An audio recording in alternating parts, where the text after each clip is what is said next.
Welcome to the Transmission Coaching Podcast, powered by ATRA. Today's podcast is sponsored by Gears Magazine, your magazine for the automatic transmission rebuilding industry. Be sure to get into Gears. Get your free subscription at gearsmagazine.com. Click on subscribe. And don't forget to hit like and subscribe to the Coaching Podcast. And now here's your host, Coach Lance Wiggins. All right. Good morning, good afternoon, and good evening, wherever you may be. Welcome to the Transmission Coaching Podcast. This is a What's Working edition. My name is Lance Wiggins. It's a great day to fix transmissions, so let's get started. Today, our guest is Don Stone, the owner, operator, and big chief of AA Quality Transmission in Stuart, Florida. Don's been an ATRA member since 2011, one of the co-founders of the Transmission Brotherhood, a group that's been instrumental in uniting technicians and shops across the country and across our industry. Thank you, Don, for meeting with me today and on this very important topic of labor rates. It's something that needs to be addressed in our industry. Yeah. So let's start with what you're seeing in your market. How have labor rates evolved in your area over the past few years? Well, labor rates today, compared to what they were 50 years ago, there's a big change. I mean, our labor rates when I first started were $18 an hour from the factory pay. And today, they're only at average $32 an hour for a technician. And most of our labor rates are kind of set by the factory, even though there's conglomerates at the factory. They pay UAW workers $40 an hour to work on brand new vehicles coming down an assembly line. And yet when they get to the dealership only wants to pay them $32 an hour. And they're working on cars that rusted and terrible. But labor rates need to go up if we're going to get any new young blood into our industry. So labor rates really contribute to how much you're going to pay the guy, right? Correct. Okay. So why do you think it is that a lot of shops hesitate to raise their prices? I think they're afraid to be more than the dealer, which I never had no problem with. I used to raise my labor rates, go tell the dealers they were too cheap. Yeah. And then they'd raise their price 2 weeks later. But if we don't get the labor rate we need, now right now in my shop we're charging $225 an hour, which again across the country it's totally different. My average, the R&R guys are averaging between $1,200 and $1,500 an hour, and builders are averaging about $2,000 a week. Yeah, we pay them well. We charge a good price. We have all the toys in the shop that's necessary to work on today's cars. But if we don't get these labor rates up, and again, it's across the country, the whole thing. And I've talked to rebuilders in California. I've talked to rebuilders in various states. And of course, some of these guys are still at $150 an hour or $125 an hour, which at that price, it's really hard to pay a technician a good wage. $125 an hour was 1996. And there's still guys working for that. Man. I mean, if we're charging, say, $150 an hour, why is it the technician can't get a third of that or a portion? They're saying it should be a percentage of what the door price is. Sure. There's something to be said about this too. This is, this topic is, wildfiring across our industry, whether it's guys on podcasts, guys on YouTube channels. I mean, everybody seems to have the conversation about it. Something that I find very instrumental in this is asking maybe a simple question like, what is your operational expenses that you can turn around and say and justify really $225 an hour, because that's how much it costs to do business.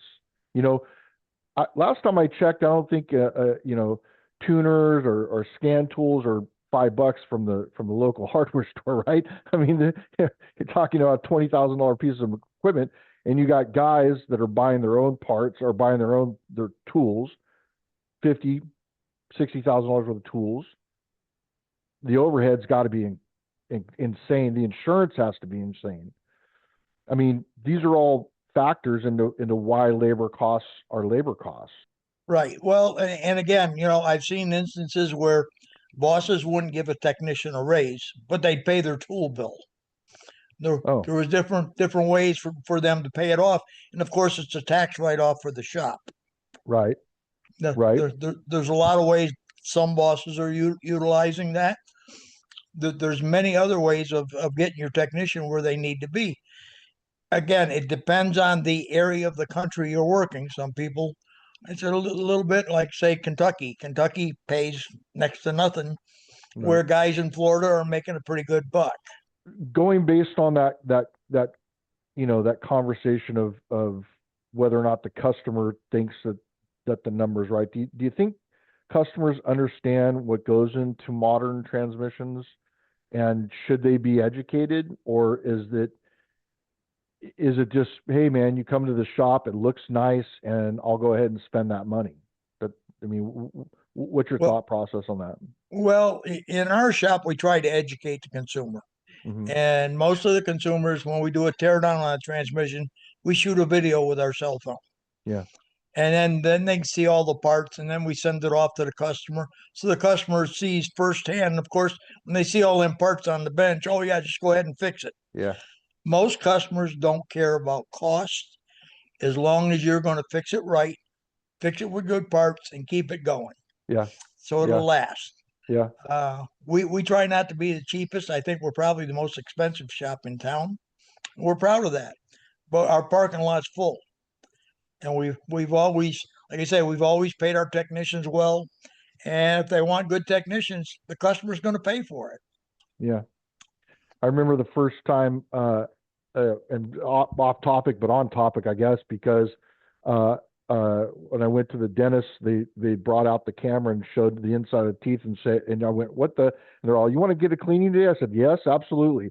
So it's you show them a picture of the damage control, and they want to fix that. As far as getting back to business, right? So you're an owner. Right. You've got guys underneath you, um, gals, whomever. You got employees, front end, back end, et cetera, et cetera. So talking about the technicians themselves, how does a fair labor rate tie directly into keeping good people in the trade? So the guys that are top tiered, I mean, they're expensive because they're top tiered for a reason. How does your labor rate contribute to that? Well, our labor rate, first off, at the end of the year, we figure out roughly what we spent for the year. We Mm. have to divide that by the number of technicians and how many hours we're actually putting out. So we know what to charge. How much do I want to take home at the end of the year? I Yeah, got to add that 20% in there. yeah, That's got to be in there. And that's what finally it all boils down to. That's what our final labor rate's going to be. And again, if I can't make 20% or 15% a year, I shouldn't be in business. yeah, yeah, Too many guys do a good job. They're great rebuilders or great shop owners, and they pass money through the checkbook and they don't put none in their pocket. yeah. So we had everything together for, like, recently. We just bought a new hot flush machine. That was $7,500. Paid cash. It's down the road. Our equipment is getting more and more expensive. And again, when we advertise, which mostly is all on Facebook anymore, we advertise the equipment we bought. It's let the people know we've got what the other shops in our area don't have. Right, And again, that's why they come to us. So we can get that labor rate. And again, people really don't complain. They drop the car off and say, fix it. right, right. So what's your message to shop owners who say, I can't raise my rate or I'll lose customers? I tell them raise their labor rate $20 an hour. And if nobody complains in 3 weeks, I'll split the profit with them. Yeah. Okay. Okay. Okay, I've got a thing in my shop. First thing is you got to classify your customer, and they're always uptight because they know they're going to spend a lot of money. Right. They call up wanting to know how much is a transmission. I tell them as much as I can get, Yeah. and then I tell them I've got a commitment in my shop. We'll fix it. It takes every last cent they've got, and they drop the keys off. Well, fair. Yeah. Fair enough. I went through AMCO Center Manager School many years ago and Yeah. listened to their words verbatim and all that. but that's not what the customers want to hear the truth. Yeah. And Yeah. most of them, we normally tell them, we give them a price range. We don't tell them what it's going to cost. Right. And that way they're prepared for it. And with everything we're seeing with these extended warranty services saying how much transmissions are, that's actually helping our industry. Yeah. Yeah. That's preparing the customer for that big expense. Well, I know. So when we were at Expo, Rodney mentioned something about the parts. Transmission parts are higher than they've ever been. Obviously, that there's a lot of things that control that. But something like a $5.9 billion industry or somewhere in that area. So I did a bunch of research on that and got some good intel, and I'm looking forward to finalizing that this next coming week, before the end of the month at least. But I originally, when I did the first report, I was at 600 and something thousand technicians, and it's up to 957,000 now currently. These are guys that they quote unquote touch transmissions, so they're not rebuilding them per se. They might be remanning, they might be fixing parts, and like you just do valve bodies, or you just do this, or you just do that. But whatever the case is, it's one of those things where the numbers increasing, the parts numbers increasing, the amount of availability for people to understand how the transmission operates is growing. Do you think that that's part of the, we're obviously in a labor shortage, right? Guys just don't come out of school and be like, yeah, I want to be a mechanic. Not like they used to do when we were younger. We were younger, we used to tool around with parts all the time. So getting into the schools, getting out of the schools, knowing that there's a number that they're going to get, it really means a lot to now the shop owner, such as yourself, either in your own shop or others, where the rate increase improve the morale, improve the retention, and improve the shop performance. Right. Well, and again, what we're competing against it was the computer industry. Yeah. We're offering kids to come into our industry $20 an hour. Yeah. They can sit at home in their pajamas on a computer and do a website and make $60 an hour. Yeah. And they don't got to buy no tools. Yeah. We need to change it. And now I've sat on advisory panels for a local community college and a couple high schools, and we're probably getting maybe 1-2% of the students that actually come into our industry. But they're the gearheads. They're the guys that want to play with the cars, make them chirp tires and things of that nature. Yeah. And I don't mind teaching the guys how to do that. We bring them in, put them under the lifts. They might mop the floors for a couple of days or something. And I'll put them in there, pan drops, and then slowly move them up. And I have tool carts sitting around the shop that they can use. Yeah. And then at our high schools, toward the end of the year, we normally put together toolboxes for the kids, and we'll get 5 students that'll leave the class already with some tools in a toolbox, and that's donated to them. That's huge. That's right? Huge. Well, so we got to do something to get the kids interested in the thing, and there's more and more kids now.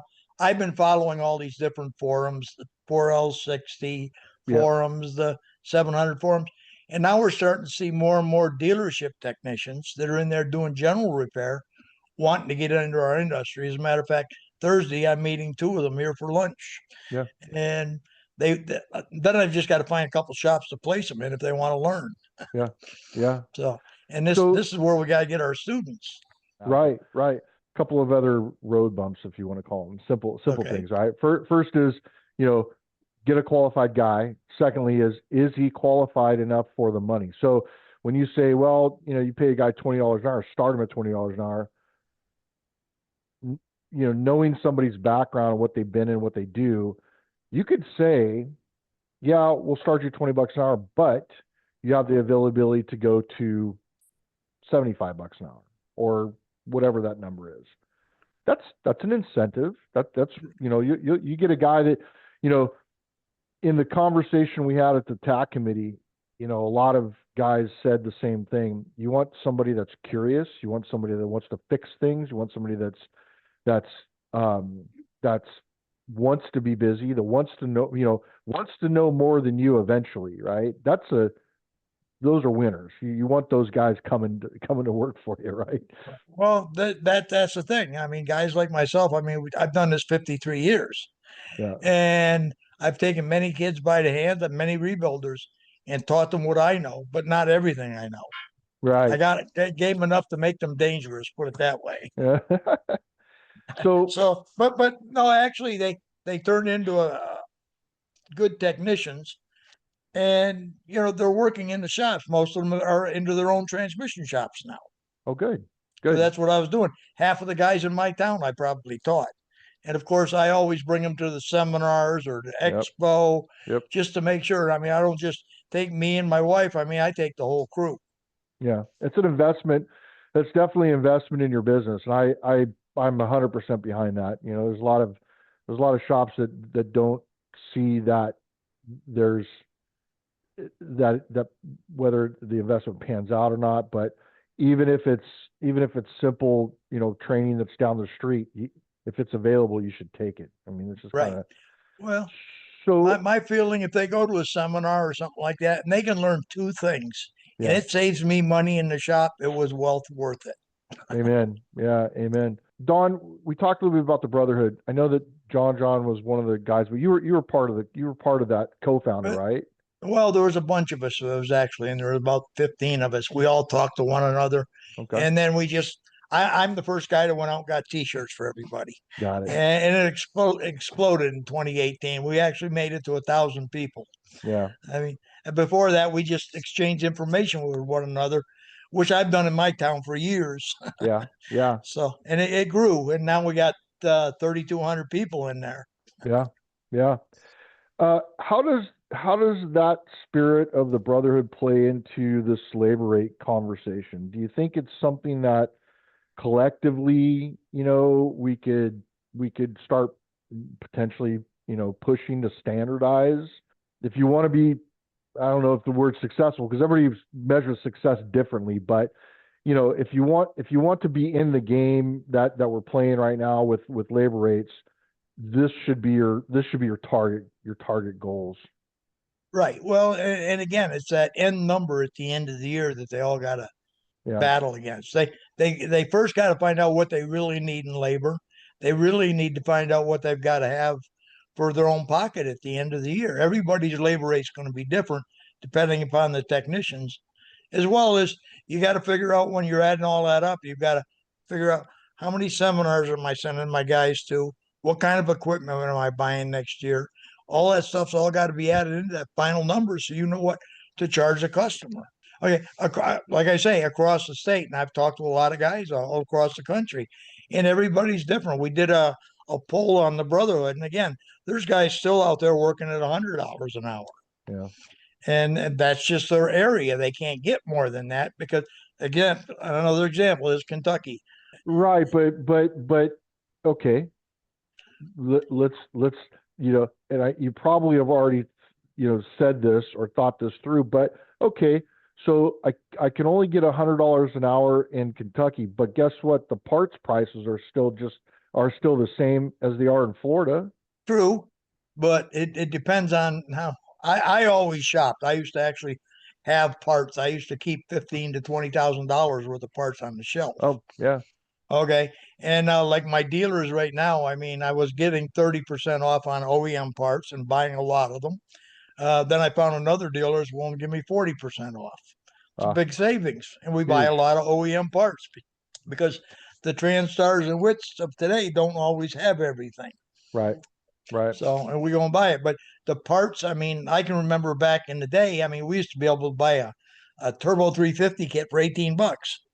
Yeah, right. I Yeah, mean, yeah, yeah, yeah. I found an old receipt, down in our Hall of Fame, right?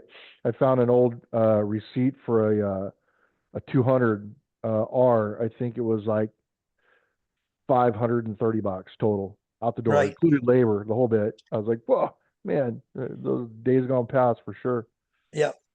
But still, so using our guy in Kentucky or Midwest, I had a guy that was in Nebraska that said the same thing. He was charging like $75 an hour. This was, some 10, 15 years ago. And I was like, well, you can't do that. He goes, well, the guy down the shop selling transmissions for $600. I'm like, no, he's not. He's not doing that. What he's doing is he's selling you for $599.95, and then whatever he does, but it breaks and it comes back. I mean, you're paying for what you get. And Right. so, if you're gonna value your facility and get the guys in there and get the clientele that you're looking for, you could do that by raising your rates. You could also do that by using finance companies and having them finance their transmissions to get you paid. And then they got to worry about that too. But when you want to attract the next generation of technicians, how important is it that they see that this is a respected, financially stable career, and that you're providing them basically a career they can get into based on the fact that you're busy, and eventually they're going to get paid. That requires you to do something with your labor rate, right? Right. Well, and again, most guys come into my shop, and of course, I used to be the guy that did the BMWs and the Mercedes and all the oddballs that nobody else wanted to touch. Yeah. That got my labor rate up when technicians walked in and seen what I had there, as well as all the toys, the scanners, and the stuff that most shops don't have. They say, "Oh my lord!" Yeah. And they come to work with no problem. We Yeah. give them a 90-day thing. We set them down, get it at a right price that they can work with, and after 90 days, we do a reevaluation. Okay. If they are really a good tech, they're going to get a big bump in raise. Nice. Got to pay them a little bit more. If there's learning, or say I hire a technician in there, and again, we don't work flat rate. We're working salary. They get X amount of dollars per hour, and the technicians that only give us, say, 15 hours of labor in a 40-hour period, well, they're not really cut for the industry. Right. And we do watch hours per job. Yeah. Yeah. So that's the only way to determine it. What is probably one of the most important things that you want to convey to the listeners, anybody that's out there that's in the industry, about how you see us moving forward in a positive direction to try and essentially change the direction that we've been going? What advice would you give our shops and anybody that's interested in listening? Right. Well, right now, and again, our biggest hurdle is getting new blood into the industry. Guys like myself are ready for retirement. We're going by the wayside. We sit back in the forums and try to help everybody. We need young people. Yep. If we can get some of the people out of the dealership that are already general line techs, bring them in, let them R&R, give them a good wage. You got to remember, the guys at the dealership are working flat rate. Yep. If they're working $30 an hour, that's all fine and dandy. But if they only get 20 hours a week, they're not making much money. No. So we need to get them guys into our industry. If we don't build up from within ourselves, we're not going to have anybody to replace us. That's where the remanufacturers have all come in big and heavy right now. Yep. And we need these younger guys in, and we got to give them some kind of incentive. Yep. Give them not only a short-term goal, but give a long-term goal so they know where they could be in a year. Yeah, there is something to be said about nothing motivates people more than money. Right. Oh yeah. Oh yeah. Money. I see guys paying $5,000 for people to relocate. Yeah. Yeah. I see that quite a bit, trying to get new technicians into their area. Yeah.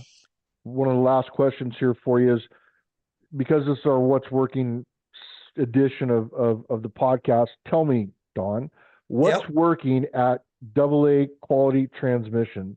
What's helping you stay profitable, motivated, and ahead of the curve of today's market? Well, and again, we stock a lot of parts. We buy them in quantities. Our Techums, we probably buy 10 at a time. Everything's in volume. Then and again, updated equipment. Every time something comes out new, if we go to a seminar and they say, you're going to need this tool, you're going to need that tool, we buy it then. I'm Yeah. actually on the phone buying that thing before we leave the seminar. I'm going to find somebody that's got it. I will buy the OEM tool if I Yeah. can. But having the right equipment, a clean place to work, can't have fluid running all over the floors. The floors got to be all nice and clean, and you got to have nice customer waiting here. Show these guys that they're actually in a home. If they want to come in, they're going to be part of a family, Yeah. and treat them right. Yeah. Pay them accordingly based on their knowledge. If they're super smart, pay them good. Keep that guy. Don't let them go. Yeah. You can adjust your prices as far as labor rates depending upon what your overhead's going to be. Yeah. And that's that's great advice. Well, I mean, it's not like I mentioned earlier. We got UAW that's keeping everybody down. UAW pays X amount of dollars up north at the factory, and they're working on clean cars. Yeah. Down here, we're working on nuts and bolts that have been in there 15, 20 years. They're all rusted up. And that flat rate or any of them times, they don't count no more. Yeah. I believe in, I even try to charge higher than the dealer. I don't care. Yeah. Yeah.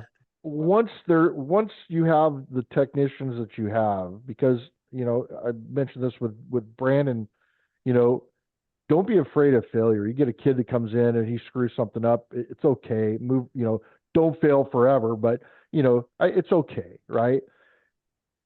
They need to understand that that's part of it. Once they start getting right all the time, and you don't have comebacks, and you're not paying for comebacks, man, you're right. And you got some good things happening there. And that's where the profit margins change. That's where they get paid. And when they get paid, they get a little bit more juice, oh, I'm going to buy this and I want to do this. And instead of screwing around with that snap ring, I'm actually going to buy the tool now. Right. So, or you buy the tool so they don't screw around with the snap ring. Right. There's a lot of things that can be done to benefit them, not just in money, but in other ways as well. True. Like I say, pay for their tools. Snap-on Yeah. comes in, cut a check to Snap-on. That's a raise they didn't even realize. You buy them lunch. I buy lunch. I buy lunch for the dealerships. I send them pizzas because they Yeah. take care of me. I take care of them. That's it. Yeah. So, and again, in my town, we're unique. Nobody tows from nobody. Everybody's prices are about the average, all the same, and we all communicate with one another just like we do on the Brotherhood. We help one another. Yeah. That's great. That's great. Okay. So, I appreciate you sharing your insights with us today, Don. Is there anything else that you can think of that our listeners might be interested in hearing from you?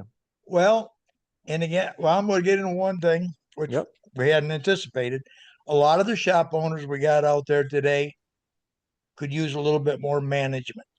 Good. Management training. Many good mechanics, great mechanics, but they go into a shop, they open it all up, and then they don't know how to figure out how they're making a profit.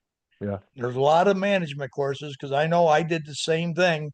I was a great mechanic. I had to get in there. I had to put in 120 hours of management training through AMI. Yep.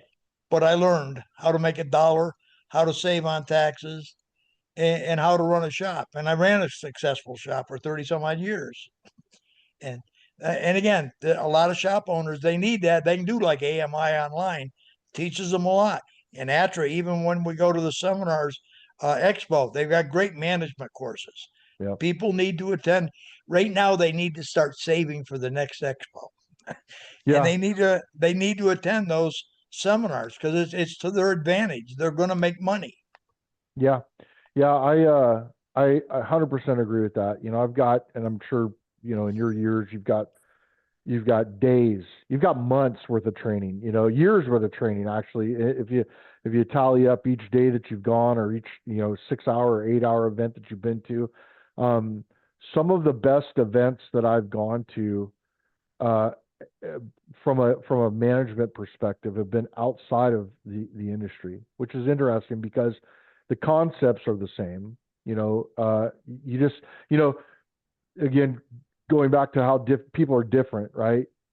In my world, my head works in analytics, it works in numbers. And so, even when I'm building a transmission or I'm diagnosing it, I'm thinking in a numeric format. I don't know why, just kind of the way my head works, right? But I went to a financial class. He was talking about profit margins and how we can take $1 and turn it to 2, or $1 turn it to 5, or whatever the case is. Well, it's the same thing. Like you could literally take that, walk over here and sit down and say profit first, fellas, and then we'll worry about that. Make sure that the 20% comes off. Make sure that the profit for everybody else comes off, and then what's left over? Oh, we need to raise that price. Well, then we raise that price, and now we have a labor rate of 225. That's what you're saying, right? Right. So, Well, and again, you're dealing with profit. Some of these guys, they buy a part for $50, they sell it for 100. They think they made $50 profit. uh-uh. Well, no, they actually only made 50% profit, Yeah, and they don't understand that concept. yeah, that's right. Sell it for 150. Now you made 100%. Yeah, well, they're getting there, Yeah, but you're never going to make 100% when you buy something. There's no way in the world. yeah, that's true. Yeah, I, because yeah, there's too many other variables. That's for I certain. That's I for have a certain. sheet that I had for years that shows you all the percentages and all that stuff, and it's built into my parts matrix into the Mitchell program I have at the shop. So we Mhm. buy a part, it's entered in, it automatically adds the 20%, 30%, whatever, based on my profit. And Yep. again, when we're estimating a ticket, we see how much profit we're making per part, and that way they can go up or down or whatever they got to do to adjust it accordingly. Yeah. Yeah. So, but that Yeah. that's one of the big key things again with running a shop, and a lot of shop owners could use more management training instead of just turning wrenches. With that said, what do you think the most important type of training that they need? I mean, a lot of people come, like I said, if they're some guys are business guys who buy the business to run the business to make money. Some guys are in the shop, bought the business to make money. But either way, you want to make money. That's the key, right? But what's one of the turning points, or one of the classes that you would recommend that might fit the bill there?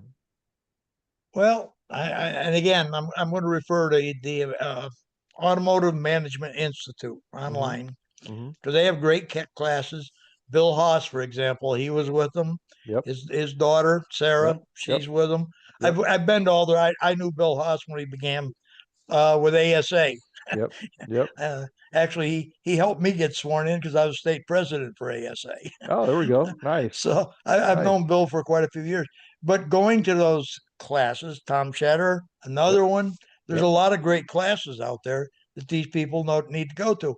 And a lot of them aren't that expensive. But again, that's something in the beginning when they're figuring out what their labor rate is. Those classes have to be added in. Yep. How many guys am I taking to a seminar? Yep. That's got to be a budgeted price that A they fixed. put already set aside to confirm their labor rate so they have enough money to do that. That's right. I hear from guys all the time. I ask them, are you going to Expo? Oh, I can't afford to go to Expo. Why Right. not? Why not? Yep. That's what I ask them. They got to raise their prices and then go. Take your crew. I mean, me, I was smart. I had a Barclays card. I paid all my bills at the end of the year with Barclay, and they gave me air miles. How Yep. do you think I flew my crew out there? Sure. With Yeah. air miles. Yeah. Yeah. And Yeah. again, it's stuff that I learned through the various classes. Yep. People need to know how to generate money and how to budget so that they have enough money to make it through the year. Yeah. Uh, Yeah. the biggest problem I see in our country right now is, for example, California. California's got the car that's out there, and that tells everybody what they got to put into the transmission. That changes things a little bit out there. Something Sure. we don't have. So remember that raising our standards includes raising labor rates, which helps raise the industry. It's not about charging more, it's about valuing who we are and what we know. Until next time, keep learning, keep leading, and remember, it's always a great day to fix transmissions. So let's keep fixing transmissions together. All righty. And And we're thank you on. very much, Lance. All right, buddy. Hey, listen,